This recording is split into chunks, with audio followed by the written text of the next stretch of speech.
everybody, welcome to my channel. I'm here today to review Batman vs. Superman: Dawn of Justice.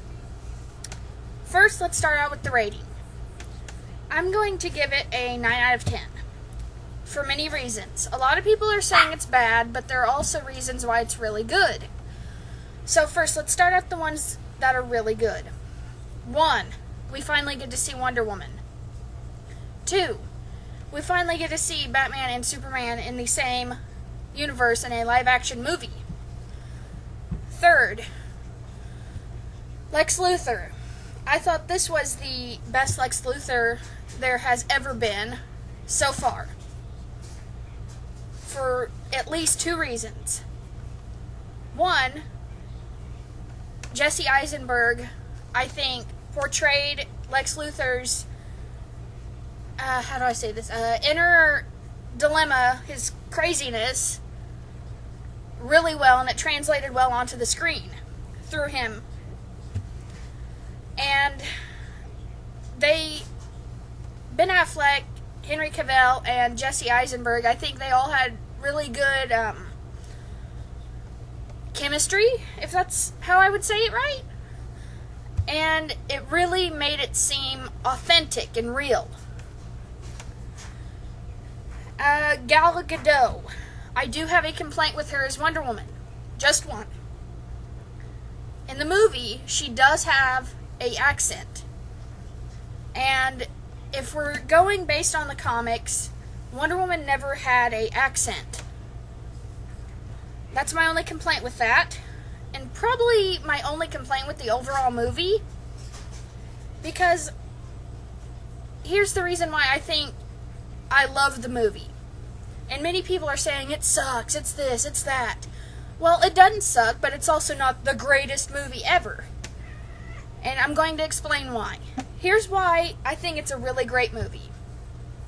You have to like the comic and the movie separately, or you're always going to be disappointed. You're never going to be proud of what they've accomplished because you're thinking, well, they should have done this or they could have done that. But just like when you're watching book-to-movie movies, they change stuff, and sometimes it's a lot of stuff. If you want to know what I mean by that, just watch Beautiful Creatures and read the book and you'll see what I mean. Back to the subject. The movie, I heard, had some pretty bad editing and scene transitions. When I watched that, I did not see any of that or notice it if there were any. And I have seen the movie like 7 times, so I think I know what I'm talking about. So there are the critics that are saying it was awful, and then there are fans that are saying it was awful. Well, they're thinking of purely the, I'm going to say, dynamics of it, and they're not liking how these things were put together. And I think that's more of a personal opinion that someone would have than opposed to what a whole group thinks of the movie. And like the critics, they're more just, I don't even like critics, so let's just forget them for right now. Let's go straight to the fans. I'm a fan. I've read the comic book. I love the comic. I love the movie. There is rarely a comic book movie or book-to-movie that I don't like, but that's only because I separate the two in my mind and I go in knowing they're 2 separate things. There's the book, and then there's the movie. Same with Marvel and DC. There's the comic, and then there's the movie, or there's the comic, and then there's the cartoon. And most people don't go in doing that, and that's why they're disappointed with it. And this is why I'm giving it a 9 out of 10. I love the movie. I really did. I plan on buying the extended Blu-ray cut when it comes out. I think it's going to be around July, but it's not confirmed yet. But they're getting an extended cut, and it's supposed to add like 30 plus minutes to the movie. And people are thinking that this is going to be either a make it or break it type thing. Whereas I just like the movie. I mean, even if the extended cut wasn't coming out, I would still get it. But now that there's an extended cut coming out, I'm going to get that one just to see what more could be added to that, or what should have been added to that. Now, I hear the reason behind why people think it sucked is because the company said they can't put a 3-hour plus movie in a theater. And that's where their mistake was. Because if you're going to see this movie, you're not going to care what the running time is unless it's like 10 hours. And even then, you have those people that go to see the ones that came before that, and that runs over like 6 hours. And, how do I say this?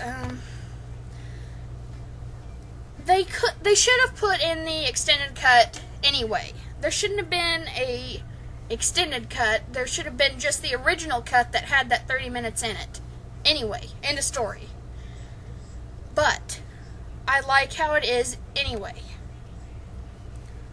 If they release the extended cut into theaters like I think people are petitioning to do, I will not go see it. I'll just buy it, because I've already seen the movie 6 times. I'm not going to pay again just to see an extra 30 minutes that I can watch when I buy it, or should have already been in there anyway. And that's why it's a 9 out of 10. And I think they could have given Wonder Woman a bigger part. I mean, they were just introducing her. That's not a problem. They were introducing her. She's a new character. Whatever. You're introducing her. I get it.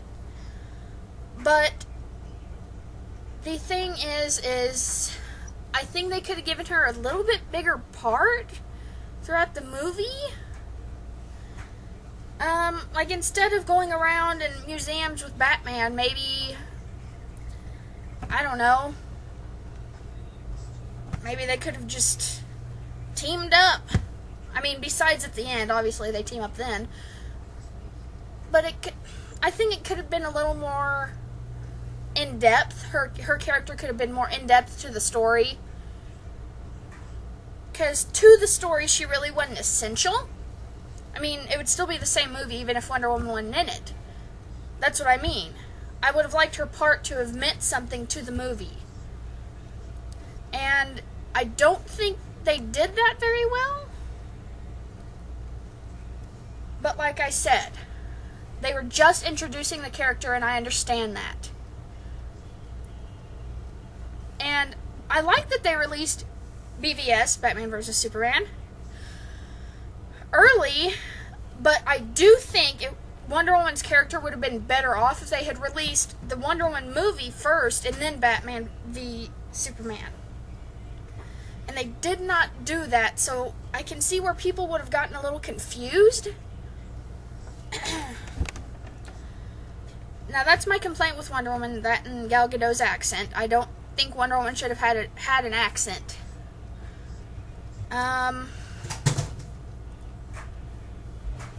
And this movie was also setting up for the Justice League Part 1. People were complaining, oh, why would Lex have all these personalized logos on these files? Well, why wouldn't he? It's Lex Luthor. Don't you think he would say, put something identifiable on it so if I'm going through it, I know what I'm looking at? I would. And by this time, anyway, they already have their suits. I mean, this is just the backtrack videos of what they have on them currently. So, of course, Lex is going to have their logos on it because he's a psychopath genius. I mean, he knows who they are. And I liked how they set it up. I liked seeing the members of Justice League. I liked the Easter eggs that had. I liked seeing Cyborg, Barry Allen, the Flash, Aquaman. I did notice one thing I really liked seeing, just because I think it can, if it already confirmed this, I didn't know about it, so excuse me if I'm wrong. But in the Wonder Woman photo that she was trying to steal back, I saw Chris Pine, which I think is how they were confirming he would be in it. But I could be wrong. I don't really look up all this stuff all the time, so forgive me if I'm wrong, but that confirmed it for me that he would be in it. Because the last time I read it was just a rumor, but I like seeing that. I think the Wonder Woman movie comes out next year, if I'm correct. I'm trying to think of what else I can say about the movie.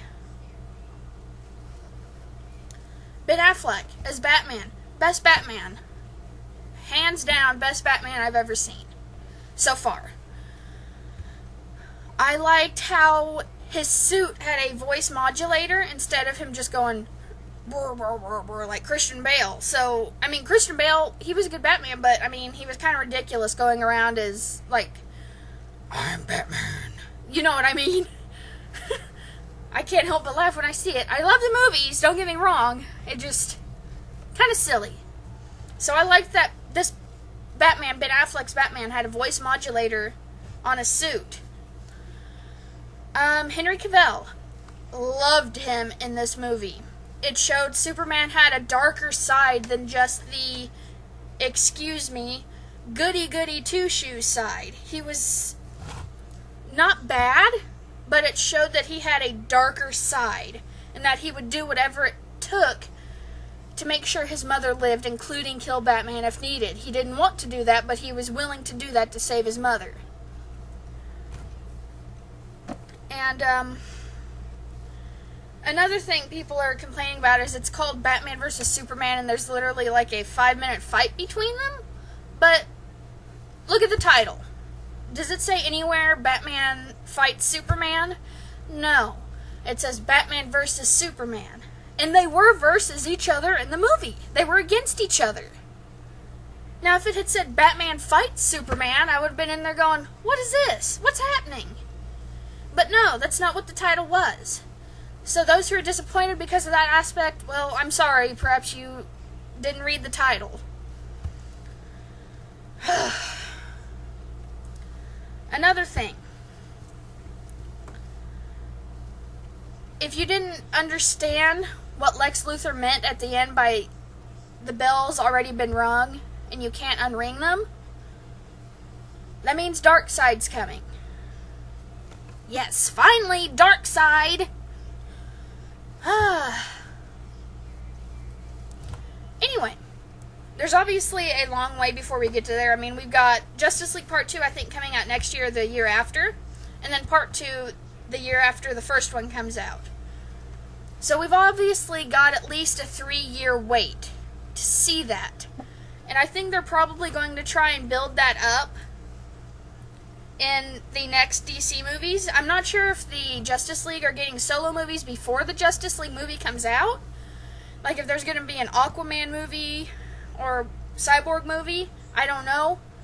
But if there is, then I think they can probably just not do the Flashes, because he does have a TV show currently airing on the CW.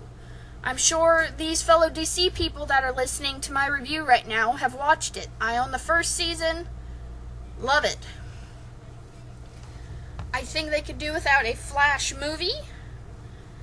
But then they have the problem of Cyborg, Aquaman. They need an introduction about their backstories that isn't just a little Easter egg cameo thing. I don't know if they're going to do that in the beginning of Justice League Part 1. If they do, great. I hope they pull it off. But if they do it wrong, then people are going to be maybe not confused, but they're going to want to know who these characters are and where they came from. But that aside,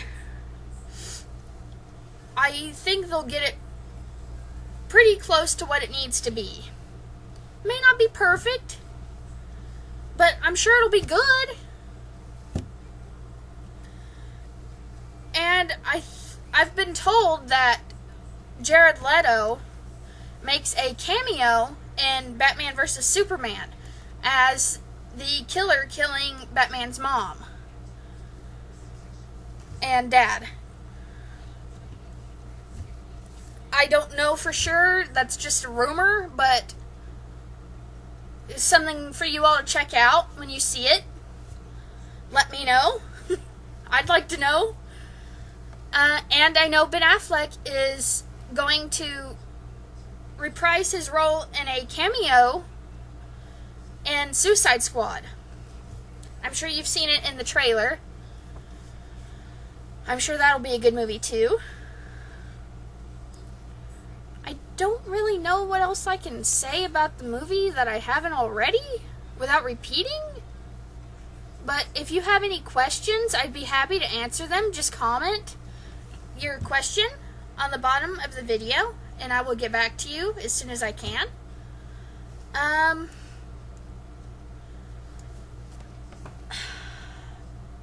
sorry, guys. I'm trying to think of something that could maybe help you decide if you want to see it or not, but honestly, it comes down to you. What do you want to do? What do you like? Are you one of those people that expect to see the comic on screen, or are you one of those people that didn't read the comic at all and just want to see the movie?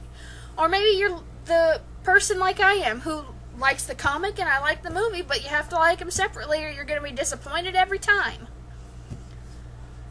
And if you're like that, good for you. You won't be disappointed as much.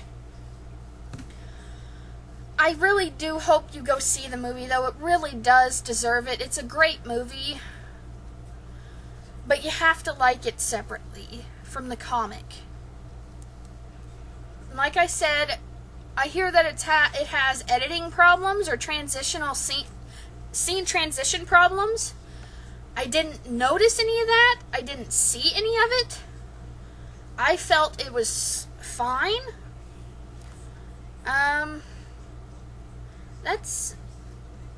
I guess it really just depends on your perspective of it. Maybe other people saw what I didn't. Or maybe when I watch it again, I'll see it. But right now, I cannot say that I saw any scene transition issues because I didn't notice them or see any. I think I'm going to cut off the review right here, and if I think of anything else, I'll post a part 2 review. But if I don't, then if you just have any questions, just post them in the comment section and I will get back to you, I promise. This is my first review video. I'm sorry if it's a little messy. I will learn. I will get better. I'm sorry. But hopefully it's a good review and it makes sense. Thank you for watching my channel, and please subscribe and like the video. And you all have a great day.